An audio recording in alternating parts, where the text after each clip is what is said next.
get this party started. The latecomers can join us in process. How's everybody doing? Show of hands, who's doing great? Who's doing okay? All right, I'll take okay. We'll be great by the end of this. So, who has been to one of these before? To a speaker series event? Or is everybody here new? Because I recognize some faces. But everybody else, this is your first time? Excellent. Well, I'm Sean Murphy, and I direct the Center for Story here at Shenandoah University. The Center for Story right now is a virtual space. It is something that I lead mostly with programming, so we can talk about story and what story means, and why story, in my opinion, is everything. Of course, story is the written word in books, but story is also everything that's used in business, in courtrooms, in media campaigns, in politics. So for this speaker series, once a month, I try to bring in somebody that has either written a book or uses narrative and story in their professional career. And today we are very fortunate because we have someone that did write a book and has written books and has written a lot of other things, but has some other interesting things to talk about that are both literally and figuratively about how you create the story of your life through telling stories. And the better story you can tell, the more interesting life you've led. And I think you'll agree when we're done that Paula has led a very interesting life. So let me introduce her, and then we'll jump in. Hello, welcome. Make sure you scan. We've got our, the BTC code is over there. So Paula Whyman is here today. Her new book, you should be holding up a copy of your book. Her new book, Bad Naturalist, One Woman's Ecological Education on a Wild Virginia Mountaintop, is a blend of memoir, natural history, and conservation science.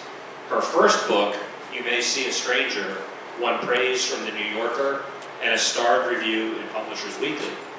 Her writing has also appeared in many outlets, and she's been awarded residencies by McDowell, Yaddo, VCCA, Oak Spring Garden Foundation, and others.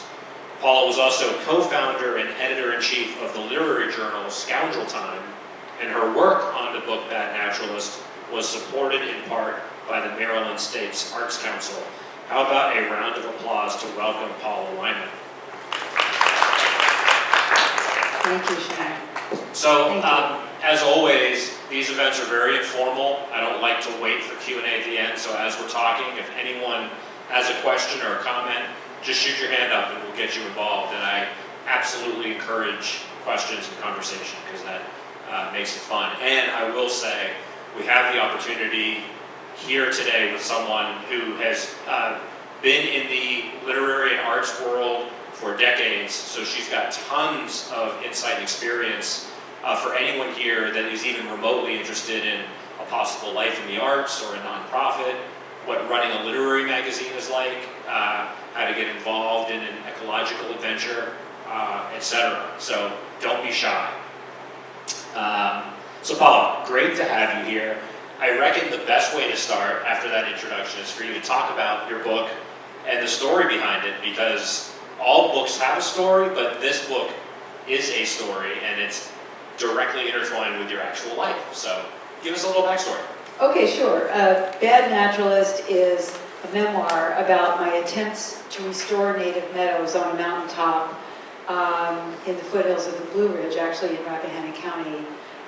It's a 200-acre old farm, and it's about the obstacles I encountered, the many mistakes I made in the process, some few failures and successes, and mainly the discoveries I made along the way. And how did I end up doing this?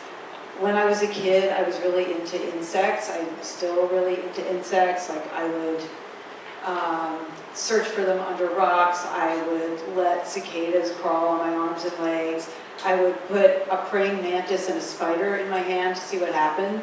So that's where I started my interest in wildlife and ecology, was when I was a kid.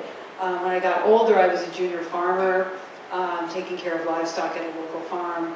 And from there, I just kind of continuously got into these situations where I would get obsessed with something, what I think of as like a deep dive, random creatures like horseshoe crabs or carpenter bees or lizards would get my attention, and I would need to know everything I could about them before I could like move on to the next thing.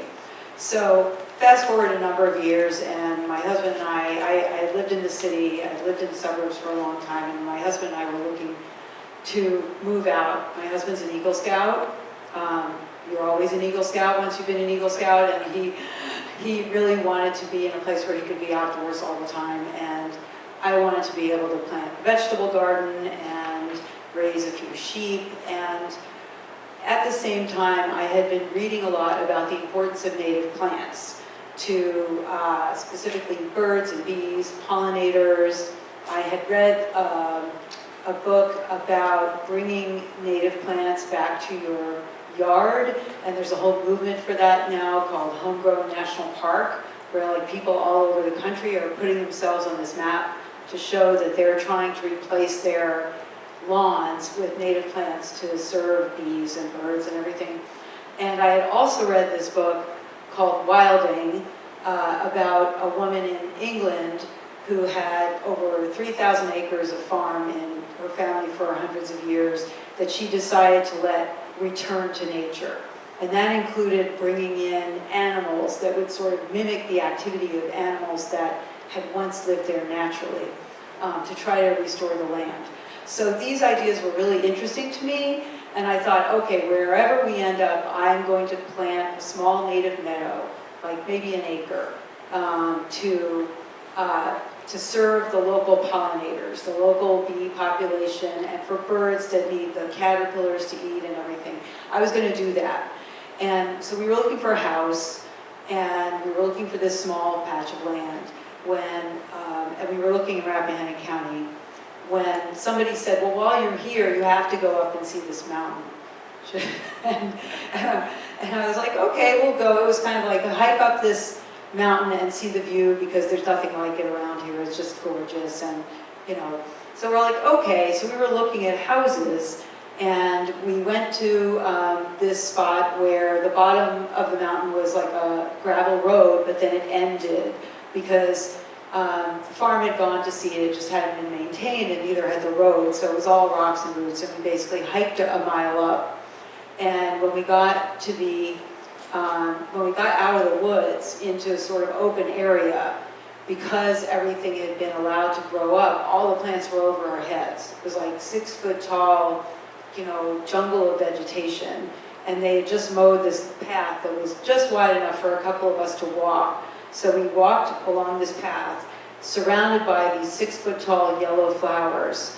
I should mention it was August, so it was very, very hot and bright. And we walk up to the top of this hill, and we see the view, and I look out, and in front of me there's this vast landscape of rolling hills with all of these yellow flowers everywhere, as far as I could see. And I found out later it was 75 to 80 acres of open old fields that had once been a cattle farm for decades and was no more. And before that it was an orchard for 150 years. Wasn't that anymore either. And I looked at all that, open land, and I thought, why was I thinking about planting this tiny native meadow when there's this, when I could really do something big here? That original plan seemed kind of unambitious. And I thought, why not really do something to make a difference if I can? And my husband, on the other hand, was thinking, I'm going to make trails in the woods, I'm going to go camping, I'm going to build a bonfire. And so we had different reasons for being really excited about this place, but that's what we ended up with. And I should mention, there was no house there. There was no power, there was no water, there had never been any infrastructure there at all, because the farm buildings were all in the valley.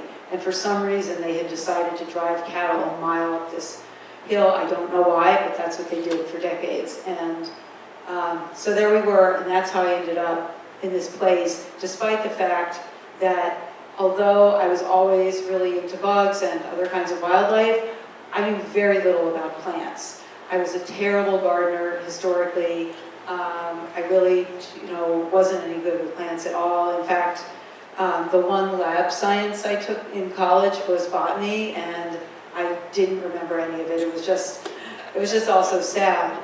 But I didn't, in the moment, it didn't occur to me to worry about that, to think about, well, I wouldn't really know where to start here. I don't even know what questions to ask. I don't know who to ask.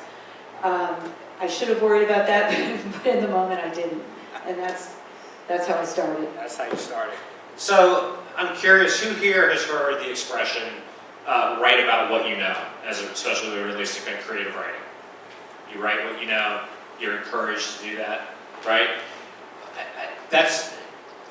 We could dive deeper into that. That's good advice in the sense that to tell a story with some degree of authority, to be able to convince and make it exciting, ideally you're writing from a place that you are comfortable with, but that, especially if you're writing fiction, also involves imagination. What I think is really neat about Paula's book is that she's already a writer, she's already a master of storyteller, has had an experience doing this and teaching this craft, and here she has something that is literally, you're writing about what you know, but you're kind of making it up and learning about it as you go. So just right there, I think there's at least two questions I have about that. The first one is, as a writer, at a certain point, it had to have occurred to you, I'm going to have to write about this. And maybe that started as, in my journal or a blog post or an essay. But at some point, I think as the project got bigger, the ambition and the necessity to write this book-length form got bigger. And then, so I'd love you to talk about that a little bit. And then also how interesting and what you've learned, like how weird and beautiful it is to be an established storyteller who has written books, but to be writing about something that you're not an expert in. And how we can learn from that, because we should do more of that than wait till we're experts, right, to share our story. There's a whole industry for experts that are writing advice, but I think the essence of good storytelling is when you're learning about it and the reader's learning about it at the same time. So I guess two high-level questions, but any insight you have about that would be most welcome. Okay, sure. Well, at first I would say my first book was a short story collection, so that was fiction, and I was accustomed to writing fiction. I had written short pieces of nonfiction and short memoir type pieces and a lot of humor along the way, but I hadn't written any book-length nonfiction or book-length memoir, so that was the first thing. And I was, in fact, working on a novel when I started the mountain restoration project, when I started the conservation project. And the way I have to work when I'm writing anything is sort of that deep dive that I was talking about, where I get really interested in various creatures. I have to be deep diving into that writing project. It has to be running in my mind all the time when I'm doing other things, and it has to preoccupy me. And at that point, when I was on the mountain and I'd wander around in the meadow, like staring at bugs and staring at plants and trying to figure out what was going on there, I was completely obsessed with figuring out what was happening on the mountain and what was living there and what everything was doing. And I can't even tell you what the novel is about that I was working on, because I just was so completely preoccupied with the mountain. And eventually, a few months into that preoccupation, I decided there's really nothing else I can write about at this point. Like, this is the only thing I'm going to be able to think about. And I had been going around taking walks on other people's farms to see what kinds of things they had done to get rid of invasive plants or try to bring back more native birds. And so I would bring notebooks with me, and I would write, I'd write all these notes while we were walking, and I was the only one. These were usually group walks. I was usually the only one who was doing that, and people started to become suspicious about why I was writing so much, but it was for my own information. I was trying to learn, and I have to write things down in order to learn. That's just one of the ways I take things in. But that was really lucky, because then when I decided that I was going to do this thing, I had all these journals with notes, and I even had I had started talking with experts and inviting them to come out to the mountain, like scientists in different realms, farmers, foresters, and asking them questions and basically getting a crash course in ecology from people who knew way more than I did. And I would even write down like dialogue if there was something interesting, not thinking that I would eventually put it in a book. But it was, I'd make these little maps. I'm really not a good artist, maybe a better artist than a gardener, but I'm not a good artist, but I would make these little doodles sort of helping me figure out where things were on the mountain, because just orienting myself, I have a bad sense of direction, and I needed to orient myself to where everything was, so I have these scribbled maps.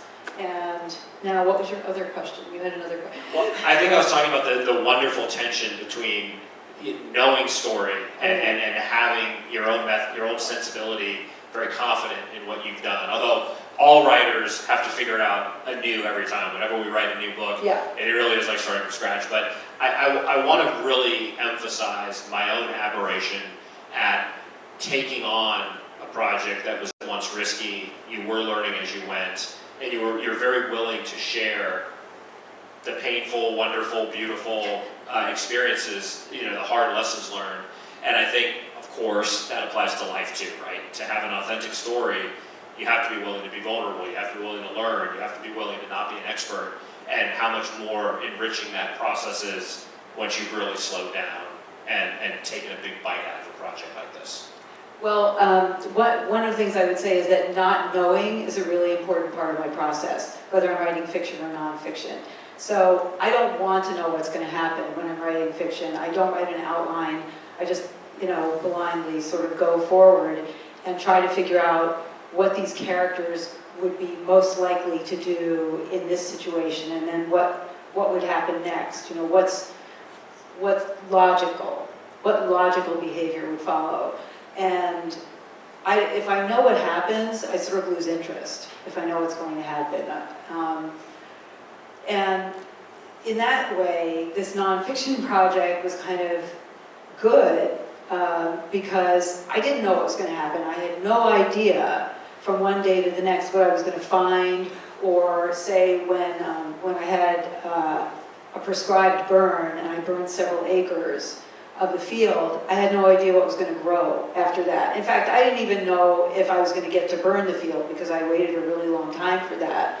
And I remember thinking, having this conversation with my literary agent when I was writing the book, because I was writing it on deadline at that point, and I was writing about the things that I was doing as I was doing them and as I was learning them, and that I don't particularly recommend, honestly, because it would be okay to, maybe a few weeks or a few months later. But there was this pressure all the time, like, well, are they going to burn the field? I don't know, because I was waiting for the Department of Forestry. And I had this conversation with my agent where I said, well, what am I going to do if this doesn't happen, or if that doesn't happen, what am I going to write about? And she said, well, write about the failure. I was like, oh yes, that I can do. That I understand how to do. So yeah, and that leads me to the next question, which is, obviously, I think, again, any writer, or most writers at some point become comfortable with vulnerability, with the understanding that they're sharing parts of themselves that tend to be universal, or that any reader will make the assumption that any book, even if it's a novel, that's writers writing about themselves. So we all have to navigate that comfort level with putting it out there. Was there a moment, or maybe not a moment, when did things shift from you realizing, like, this is a very good personal project, to I've got something here that is universal and I can share, and I'm going to be talking about story, about vulnerability, and about this ecological adventure, which has tons of lessons. I learned a ton about invasive species, natural species, etc. So there's a lot there, and I think in hindsight, it's like, of course you had to write a book about it. But I'm curious if there was a moment where you realized, this isn't even really my story anymore. Like, this kind of needs to be told. Initially, I really looked at it like it was a story about the land, about the place, the creatures that lived there, and the interactions among these creatures and the plants that, this like mutually supportive relationship that I hadn't really even paid any attention to, because I never really paid attention to most plants. They were kind of background to me, background for the animals and the birds. And so I guess that was originally in my mind, and even though I knew it was going to be a memoir, that it was going to be about me doing this stuff and me learning how to do this stuff, I was sort of uncomfortable about that in a lot of ways. I didn't really want to write about myself, and I did end up writing a lot about my family and growing up and the things in my childhood that maybe led me to do something like this. And some of that was kind of hard, and the original title of the book was not Bad Naturalist, it was something that described the land. And my publisher actually chose the title, and at first I was really uncomfortable with Bad Naturalist because suddenly it was about me, right? And I can totally admit I'm a bad naturalist. I was, that wasn't the problem, but the problem was like suddenly it's pointed at me, and having been like a lifelong fiction writer primarily, when I was allowed to make things up and it had plausible deniability. It wasn't about me, but this was a really weird feeling. But then it's a good title, so I became okay with it. It's a great title. Another of the many things I really appreciate about this book, and I'm curious throwing this out to students. First of all, nothing has changed since we were your age, but of course a lot has changed as it relates to technology. One of the things that I'm, as both a writer, teacher, and just observer of culture, is I do think one thing that's different today, and there's good in this, but there's also things that alarm me, is we are in a culture now driven by technology where we're always looking for the shortcut and the hack. How can I hack that problem? How can I eliminate and make this more efficient?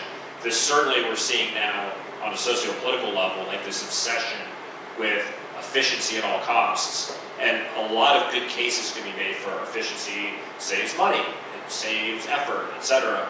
But especially as it relates to story, but I think as it relates to any endeavor, education, a future career, hobbies, friendships, there are things that require time because they require time. Getting mastery of the topic, learning about something, getting to know somebody. The way I usually describe it is when people talk about efficiency, I think no one ever would go up to an athlete or a musician and say, okay, but how do I learn how to play the violin a lot quicker? The person would look at them like they're crazy and say, it requires a lot of time. That leads me to one of my favorite quotes from the book, and then we can elaborate on this, but you write, quote, "How else can you stick with something for years with no promise that anything will come of it? That's what it's like to be a writer, and I guess to restore a meadow." This book is a lesson, you learned a lesson, or you embraced the lesson of, I'm tackling this project that seems to be getting bigger and more unwieldy, but once you were in, you kind of had to see it through. There's a lot we can all learn from and be inspired by with that. It's a reminder, I think. I would add to that I'm not a patient person. I've never been patient, and I had to really learn to be very zen about this project and be okay with letting things go, because the fact of the size of the property and the fact that like no one is working for me. It's like me, my husband, and the guy who helps me with bush hogging, and sometimes the guy who helps me with like treating invasive plants. Otherwise it's me out there with a weed wrench, or me out there with loppers, or a brush cutter or something like that. And it just somehow I picked a project that's on the longest possible timeline. Like I'm waiting for plants to grow, I'm waiting to see whether the American kestrel will nest in one of the nest boxes that is in my meadow now. I'm waiting to see if the bobwhite quail will multiply in the fields. And this stuff takes a while, and I just have to be okay with that. That was something that was hard for me to get used to. Because not even just technology, you know, I was an impatient kid. I didn't really have technology then. Right. I'm curious, just by show of hands, getting back to what I said about efficiency and hacking things, whether as it relates to your educational experience or just how you feel you're seeing behavior modeled by adults and people in the business world, do we feel by show of hands that efficiency is everything? Or do you feel like you're encouraged as students and as citizens joining the world, gradually joining the professional world, that you're both allowed and encouraged to take your time, master a craft, without the expectation that there's going to be immediate expertise or results?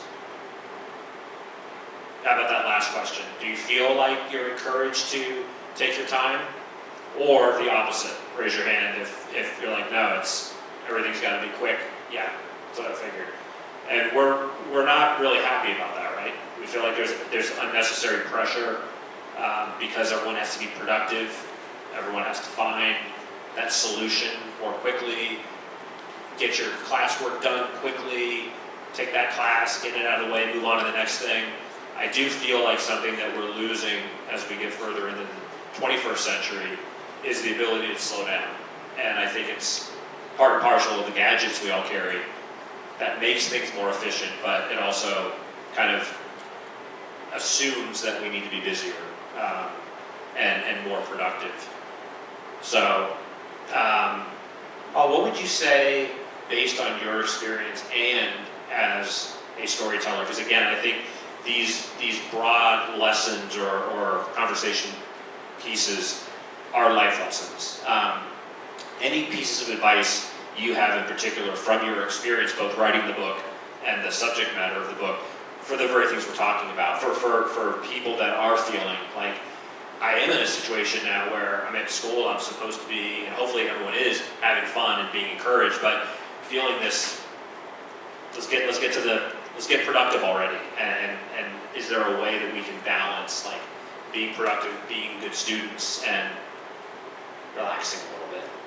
Well, I think there's nothing that calms me more than just going out into nature and taking a look around and paying attention, because all of the devices we have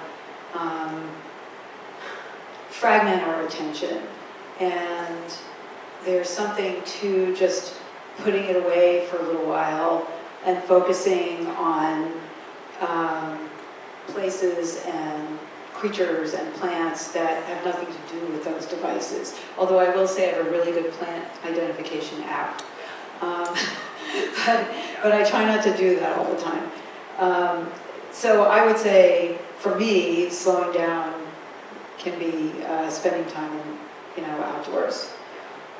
And I also just want to say that I don't necessarily find technology more efficient in a lot of ways. If you've ever had to submit a medical claim online, it's like the slowest possible way of doing anything. More red tape, more yeah. process, yeah. So there's no right or wrong answer. I'm not trying to put anyone on the spot, just genuinely curious. Who here, by show of hands, feels like they'd like to spend less time on their devices and have more white space? Okay. Does anyone here, by show of hands, have a specific strategy that they enforce on a daily or weekly basis to ensure that they do put their devices down and get either outdoors or away from a screen? Okay, interesting. So not a lot of people. Who thinks they would benefit from doing that, whether it's 5 minutes a day or a half hour a week, to just have a plan where it's an alarm goes off and I'm going to get away from my screen for a half hour? Who would want to do more of that? Oh, there's certainly raised my hand. Okay.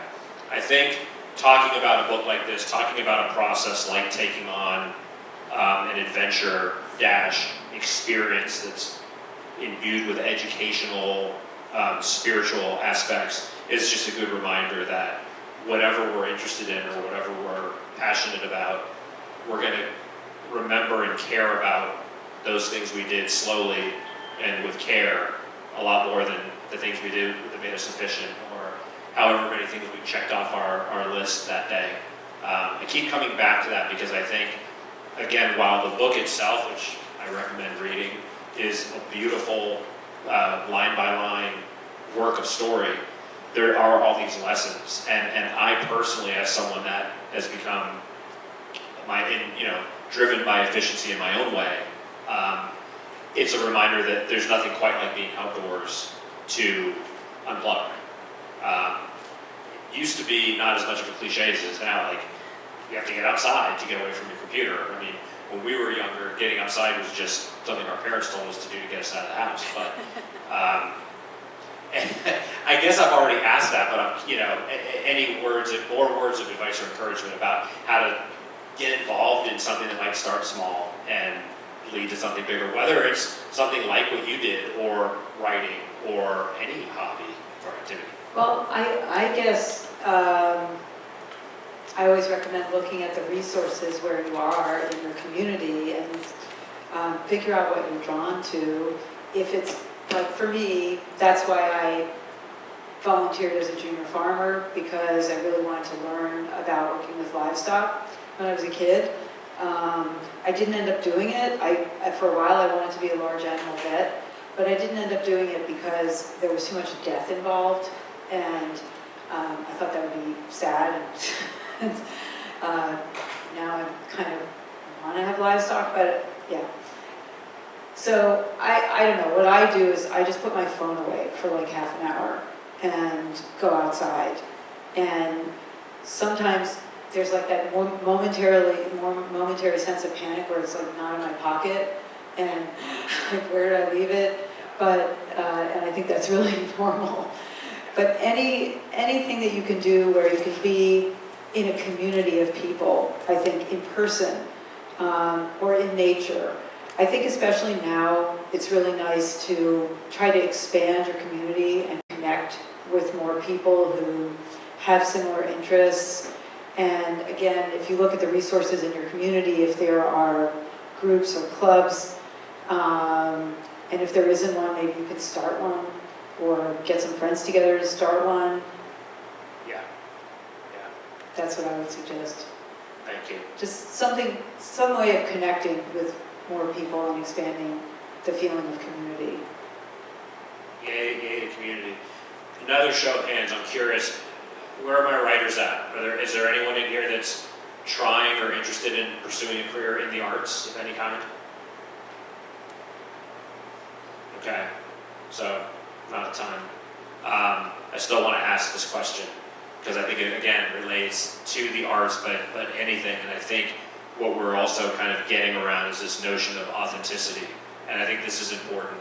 This is just my 2 cents, but I don't know anything. But my 2 cents to any of you is, as it relates to efficiency, as it relates to slowness, as it relates to your education, I'm certain, and I hope that you're all being encouraged to do what makes your heart sing, but keeping in mind that the world is changing, and where, say 20 years ago, if you had a particular skill set, it was very likely that you'd get a job, and that would be the job, and that's how you would describe what you did, and you were that thing.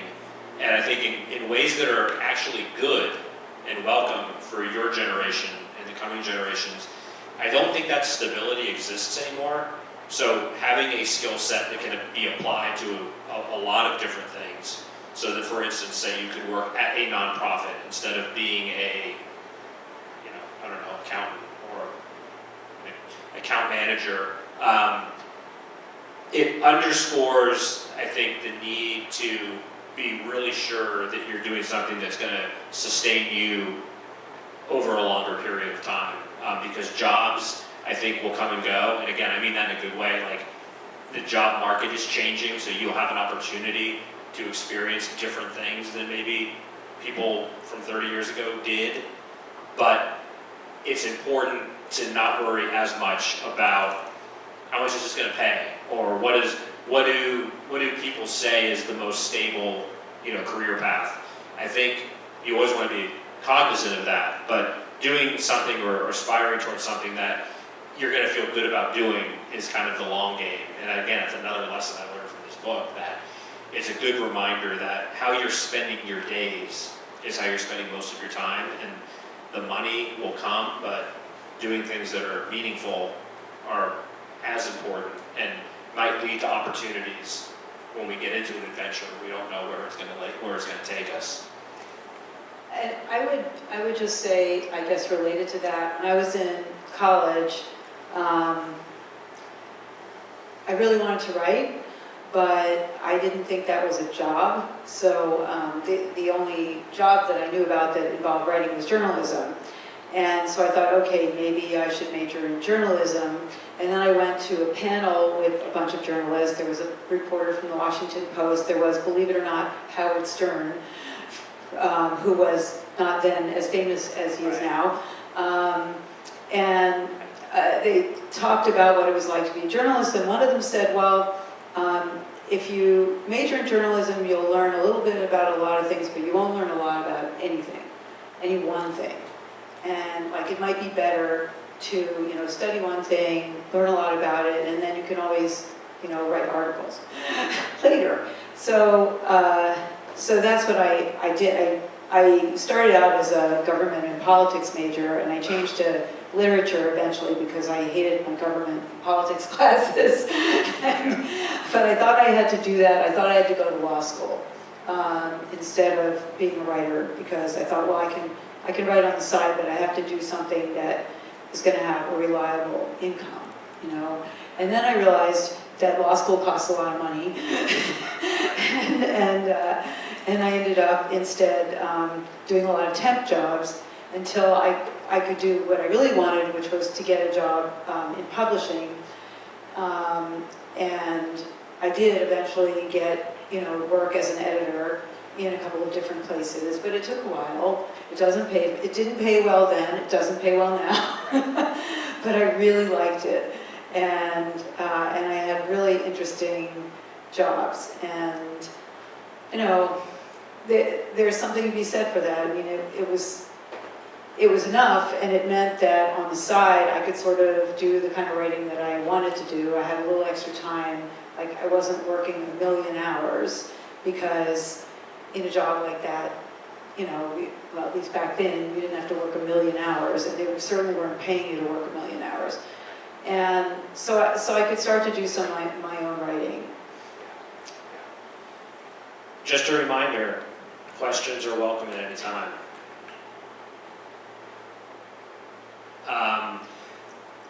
There's 3 big C's whenever I talk to a writer that I always want to cover. Craft, that's a given, and again, I think that applies to any endeavor. There's the development of expertise and learning how to do something at a higher level. You've already mentioned community, which I think we could linger on. But we haven't really talked about creativity.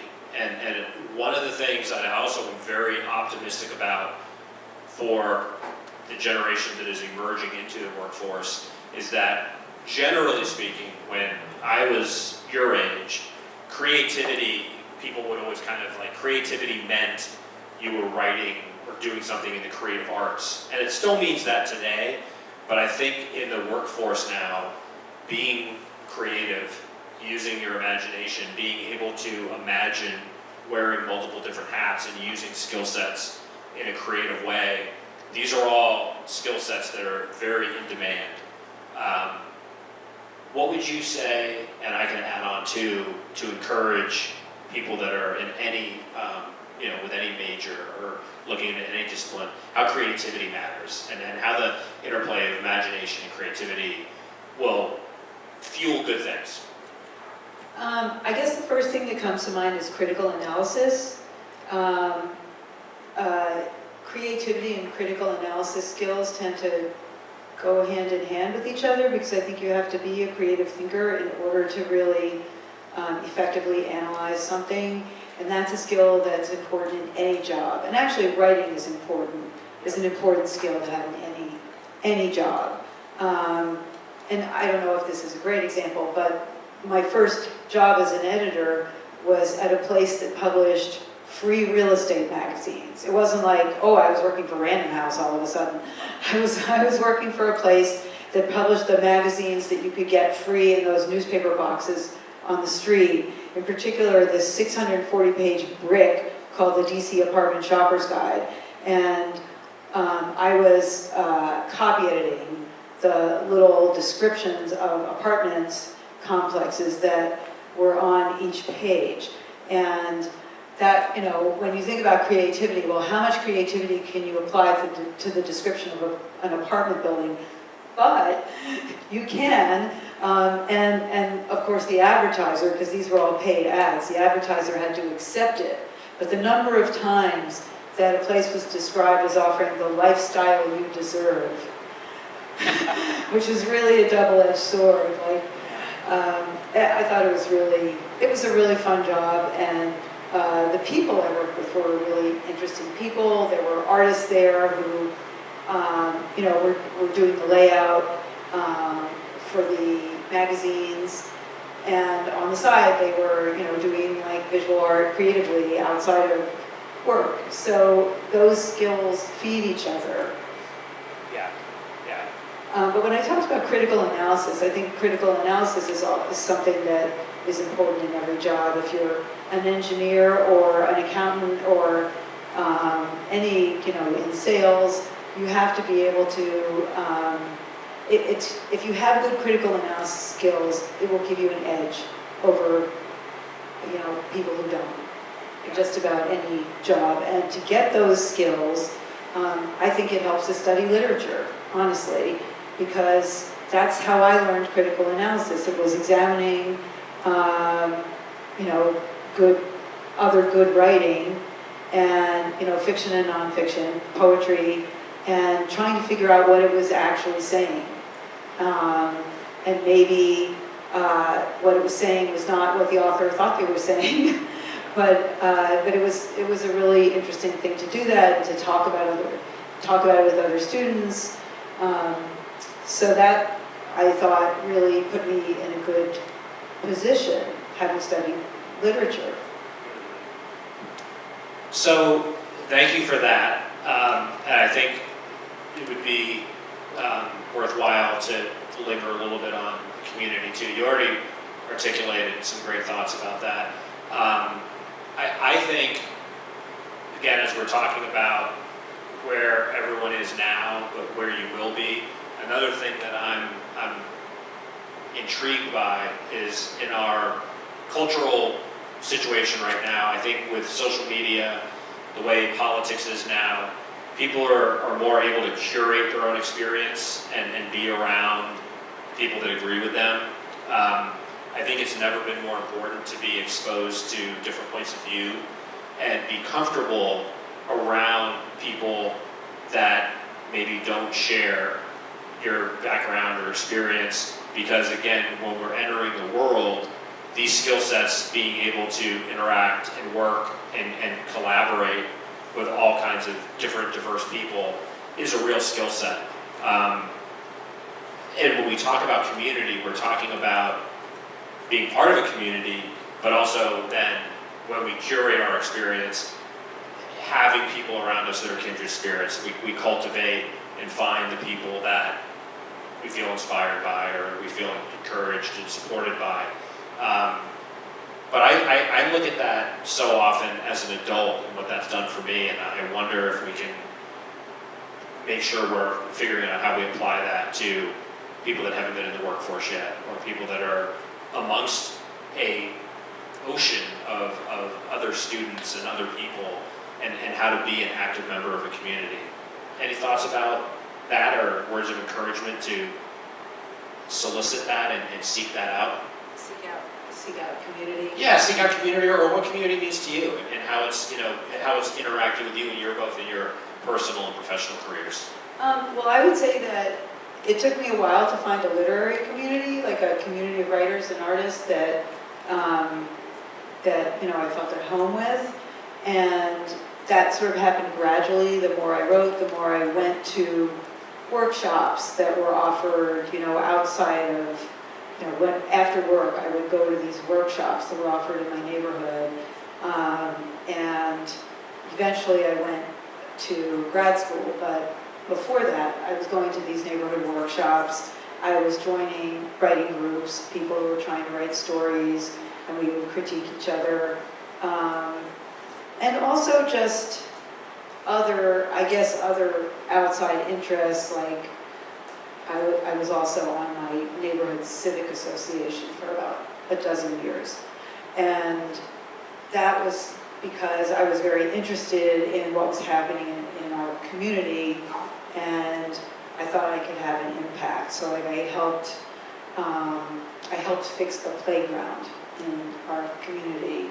I helped get people information about how to keep mosquitoes out of their yards without spraying.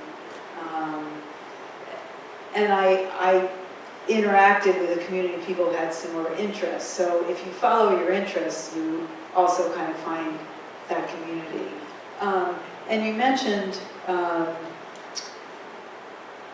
being with people who have different points of view, and I think that's so important. And I'll say that one of the places where I see a lot of crossover is actually when you're talking about nature and conservation, and you wouldn't automatically think, oh, you know, there's a big cross-section of political and cultural views among people who are interested in conservation, but actually there is.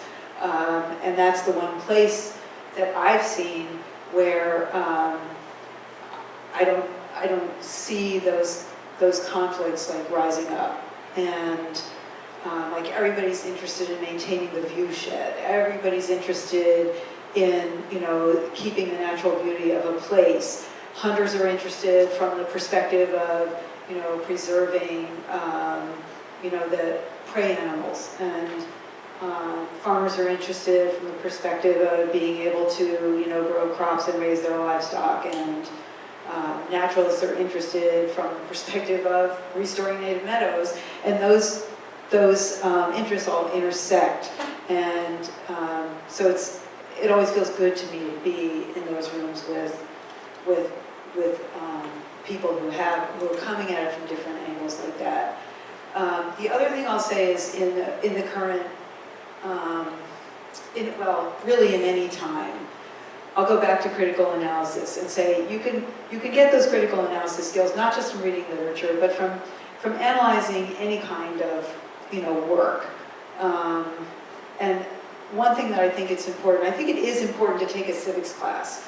To be really familiar with how the government should work, how, you know, what the Constitution means and what it says, and to also try, I think there are courses for this now, to help evaluate, you know, statements for truth or when they're misleading or, you know, misinformation, disinformation, propaganda, and so on.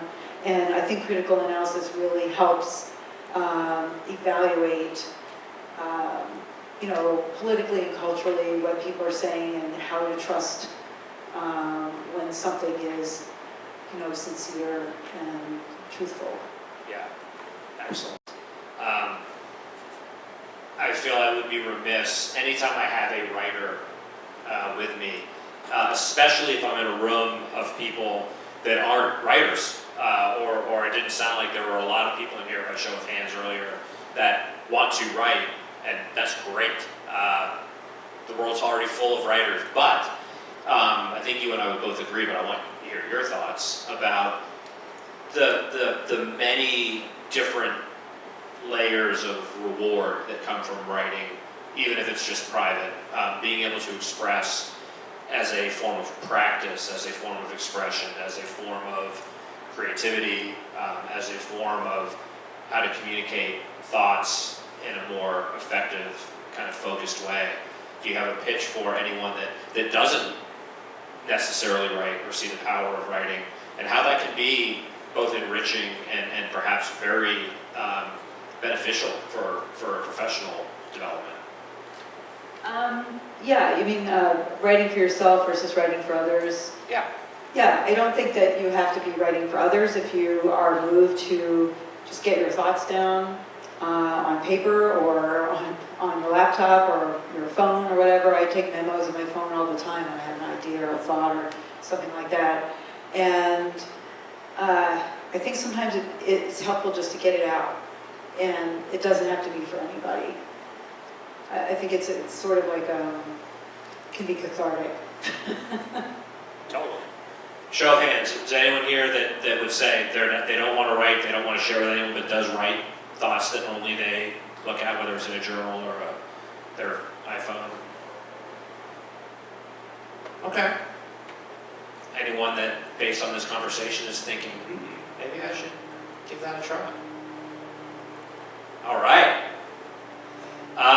We've got a few minutes left. I feel it would be a missed opportunity if there were no questions. Does anyone want to, with our expert writer, storyteller, ecologist, anything that we missed that you want to hear about or want to know? What bugs, which I'll ask one. What bugs were you bitten by that you, what's your best story about an unwelcome encounter with nature? I had a tick on my head last week. And actually, it was the middle of the night, and I was like, watching Netflix, and I went like this, and I was like, oh, shit. And I actually went and woke up my husband because there was no way I was going to get it out myself. And so he did this surgery, and it was like 2 o'clock in the morning. And finally we decided he couldn't get it out. He just could not, I don't know. We decided we had to go somewhere. So we went, we went to the hospital. I felt like an idiot, honestly. And luckily there was no one else there. That never happens. But they took it out, they gave me the doxycycline, and but it felt really stupid. Because I usually douse myself with noxious chemicals when I go outside. So I have a feeling, my dog brought it in or something. Right. And ticks are no joke, right?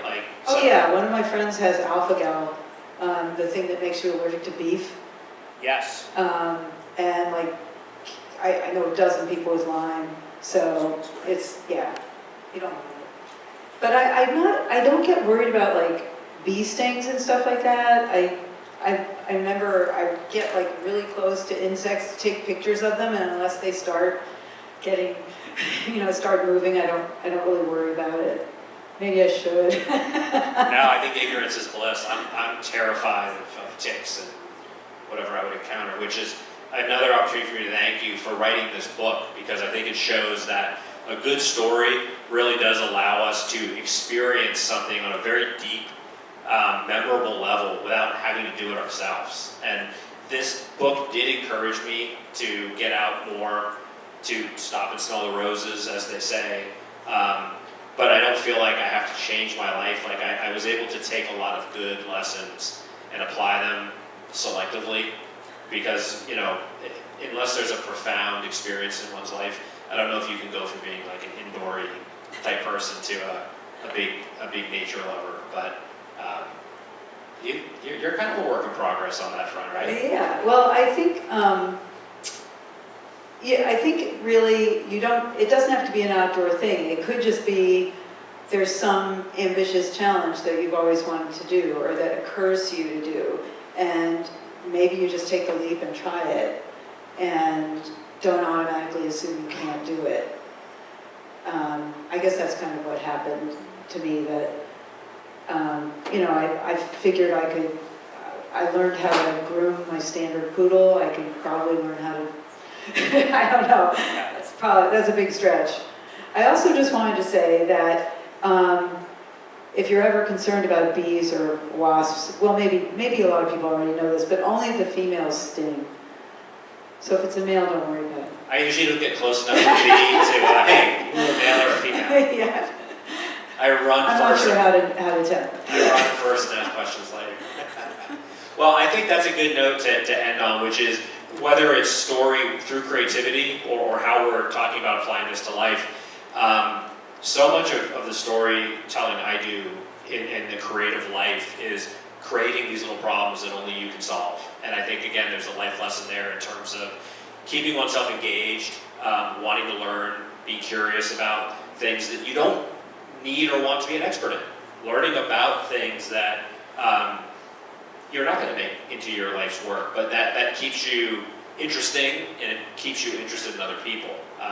So yeah, I would say, Paula, so thank you for being here, sharing your story and your wisdom, but thank you for writing this book because it reminded me in a very powerful way of what story, when it's told very well, can do, which is, again, somehow expand one's experience and consciousness, and lead them to remember, like, we've got to stay curious and we're always learning and we should be challenging ourselves to do this life thing in a better way.